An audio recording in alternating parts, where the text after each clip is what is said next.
En línea a esto, el ministro de Vivienda, Carlos Montes, descartó renunciar a su cargo a raíz del bullado caso Convenios. Mientras tanto, la diputada Catalina Pérez presentó una licencia médica y por ahora no se reincorporará al Congreso, por lo menos hasta finales de este mes. Para hablar de este y otros temas nos acompaña la senadora de Renovación Nacional, Paulina Núñez. Senadora, ¿cómo estás? Gracias por acompañarnos. Buenas tardes. Hola Nicolás, muy bien, muchas gracias a ustedes por el contacto. Oiga, antes de entrar en detalle más fino, déjeme tomar el último punto que estábamos mencionando aquí en Noticias 24, lo que es la declaración de la Seremi de Desarrollo Social y Familia de Atacama, con respecto a la denuncia que hace su colega, la senadora Yasna Proboste. Hay una investigación que se desarrolla desde el Ministerio de Desarrollo Social, lo decía el ministro Jackson, pero aquí esto se va sumando, aparecen nuevas denuncias, se tendrá que ver si es efectiva la denuncia o no, pero claramente hay un problema también del sistema y lamentablemente para organizaciones que nunca se les ponía en duda como eran las fundaciones, ¿no? Así es, yo creo que pasan los días, pasan las horas y lamentablemente esto no se va limitando, sino que al contrario, más casos en distintas regiones, en distintas seremías, incluso, ¿por qué no decirlo?, con distintas fundaciones, pero donde al parecer los actores se repiten.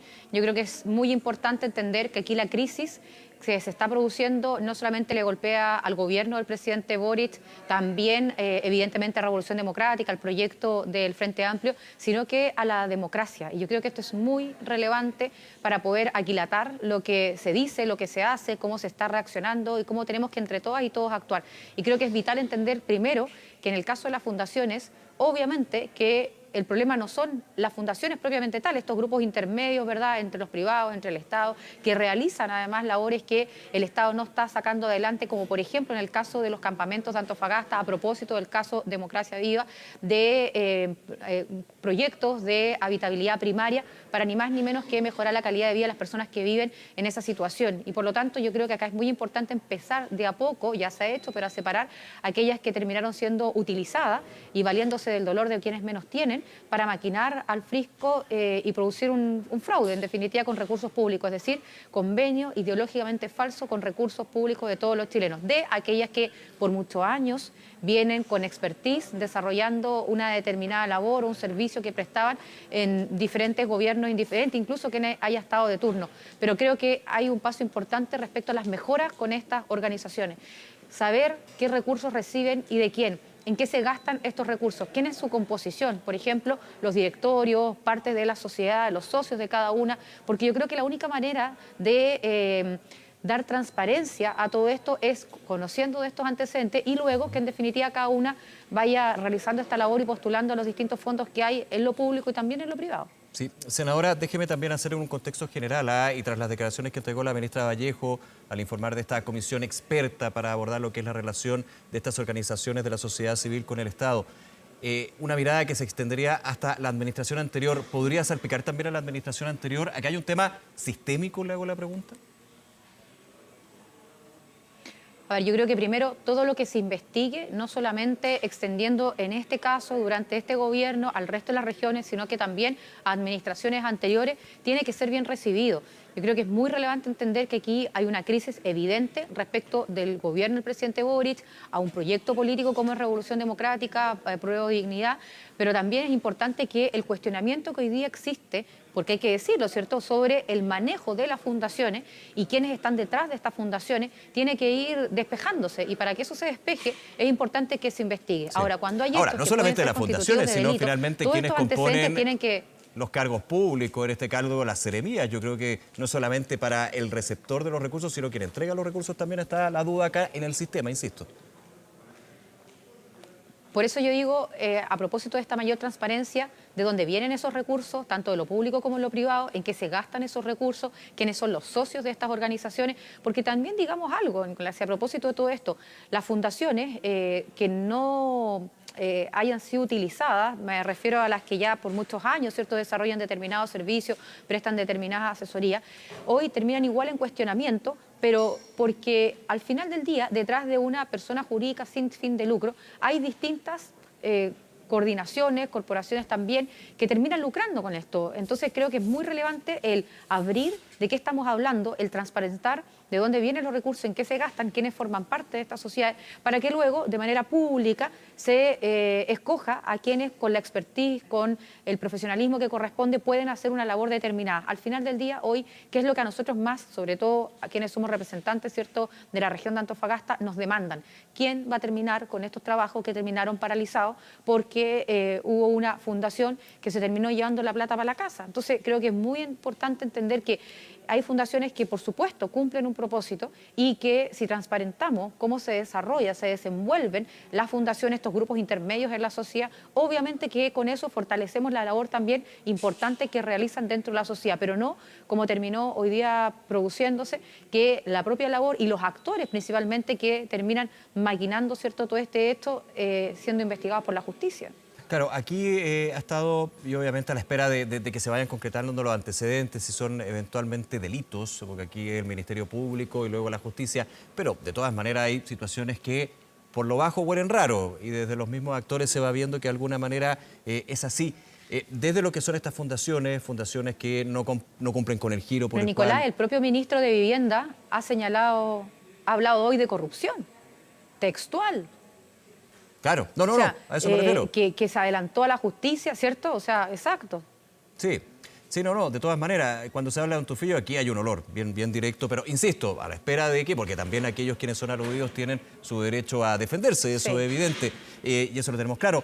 Pero desde el punto de vista del sistema, yo tomo lo que usted dice, valora que esto de ir hacia lo que está sucediendo en términos de la adjudicación de recursos a organizaciones de la sociedad civil desde el Estado se amplíe no solamente a lo que ha pasado en este gobierno. Usted lo valora, no lo ve como una especie de empate, podría decir otro parlamentario. No, yo creo que hoy día la situación es tan compleja del punto de vista incluso de la crisis, de las crisis que se están produciendo de probidad, de participación, ¿cierto?, respecto de la confianza de la ciudadanía hacia las instituciones, una crisis institucional que evidentemente todo lo que se tenga que investigar debe ser bien recibido. Yo creo que eso es muy importante. Aquellos que creemos en el Poder Judicial, en nuestras instituciones en general, tenemos que valorar que se investigue todo porque efectivamente lo que hemos conocido, a mi juicio, está lejos de terminar. Y creo además que a propósito de esta maquinación, porque en eso yo al menos no tengo ninguna duda, incluso el propio ministro, como recién decía, hoy día terminó hablando de corrupción, la propia maquinación que había, le pega, como siempre en estos casos, a quienes menos tienen. Y esa además es mi deber, es mi labor, ¿cierto?, como senadora por la región de Antofagasta, de hacernos cargo de que se terminen esas labores, que se terminen esos trabajos y que evidentemente en el caso de lo que nosotros creemos profundamente, que es esta labor de los grupos intermedios de las fundaciones, se vayan despejando y terminemos después de todo este episodio tan complejo para la democracia,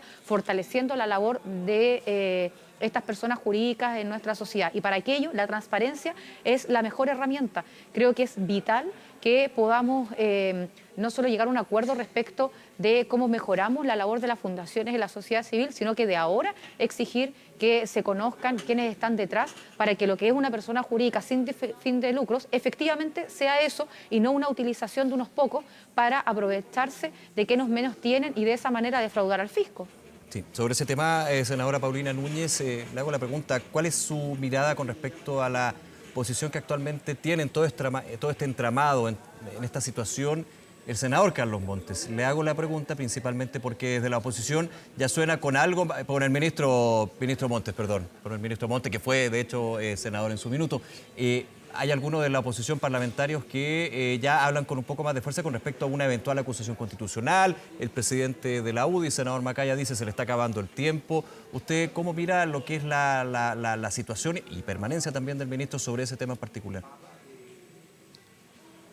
Acá hay dos cosas respecto al ministro. Yo creo que es evidente que el ministro va a permanecer en su cargo hasta que el presidente le mantenga la confianza. Por lo tanto, si el presidente está conforme respecto de lo que hizo o dejó de hacer el ministro durante este periodo, obviamente que va a mantener, me imagino, su confianza. Pero si el presidente tiene antecedentes que, insisto, respecto de hechos que realizó, que ejecutó o lo que dejó de ejecutar, para que termináramos como terminamos, por supuesto que lo que corresponde es que le quite esa confianza. Ahora, lo que no puede ocurrir es que se mantenga en el tiempo y luego terminemos, ¿cierto?, sabiendo que conocidos estos antecedentes no se tomó una decisión. Porque aquí la crisis que ha golpeado a la democracia es tan profunda que tiene que ir más allá de los nombres de quienes estén a cargo. Y creo que es más relevante incluso que el presidente tome esa decisión con los antecedentes que él pueda conocer, como el mismo ministro dijo, yo me mantengo en el cargo hasta que el presidente así lo diga, que aquello que se puede hacer a través de acusaciones, de una interpelación o de otras acciones. Sin perjuicio de aquello, a mí sí me gustaría decir que efectivamente si hay alguien que hemos visto, al menos en este último tiempo, desde que estalló esta situación de manera proactiva, es al ministro Montes. Terminó en Antofagasta, visitando los campamentos, entregando antecedentes a la Fiscalía, pero yo creo que le falta algo que yo he dicho durante esta entrevista, que es cómo le responde la máxima autoridad del Ministerio de Vivienda y Urbanismo a aquellas familias que están esperando que se les ejecuten su obra para poder tener una mejor calidad de vida. Yo creo que eso es vital, que no se deje pasar, porque al final todos hablamos de los grandes temas, ¿cierto?, de la política, en fin, y nos dejamos de preocupar de quiénes fueron los más golpeados después de este terremoto. Ahora, ¿cómo le tiene que responder entonces el ministro Montes a esta familia? Lo primero, hay que concretar aquellos proyectos que estaban en manos de estas fundaciones, si es que todavía podemos llamarlas de esa forma, que se les pagó incluso de manera anticipada, habiendo ejecutado solo un porcentaje mínimo de estas obras, 3, 5, casi 10% en otros casos, y yo creo que es muy importante que o el propio ministro, así como tuvo tiempo de dejar antecedentes a la Fiscalía, porque convengamos que esa es una señal al final del día más política, ¿cierto? Podría haber enviado un archivador y llegaban igual, pero que vaya y le responda a la familia que terminaron sin recibir estos recursos. Imagínate que solamente respecto del convenio de Democracia Viva, 200 familias que hoy viven en campamento podrían haber tenido un subsidio de arriendo durante todo un año. Y esa arista se olvida, y esa es la que a mí me corresponde, y es mi deber recordarla y que el ministro responda. Entonces, acá hay dos cuestiones. Una es cuidar el cargo, permanecer en el cargo hasta que el presidente, ¿cierto?, diga lo contrario, sin perjuicio de las distintas acciones, pero yo valoro, insisto, que al menos se ve una proactividad del ministro. Y esa proactividad tiene que salir de solo entregar los antecedentes a la justicia, que evidentemente es relevante, de solo ir a visitar, a ver cómo estaban las obras en avance, sino que de responder ahora a esas familias que se quedaron sin esa respuesta o sin esos recursos, porque es allá donde debían haber estado destinados.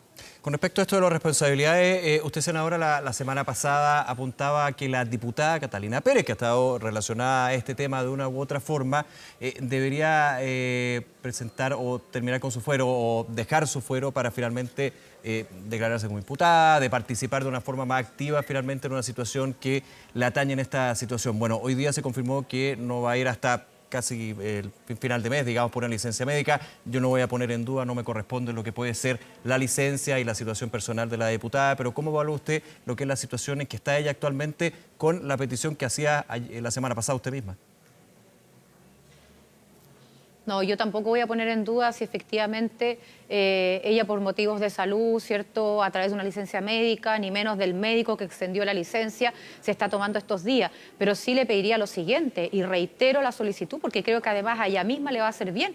Si ella continúa con su fuero parlamentario, con esta protección a propósito del cargo que se ejerce y a su vez se defiende diciendo que no tiene responsabilidades de los hechos a través de un video que sube a sus redes sociales, lo mejor que puede hacer es dejar de lado esa protección, ese fuero, y concurrir a la justicia como cualquier chileno y chilena ante esta presunción de inocencia, probar entonces su inocencia en sede judicial. Yo creo que eso le hace bien no solamente a la democracia, al ejercicio de su cargo, sino que a toda esta situación compleja en donde evidentemente ella jugó un rol.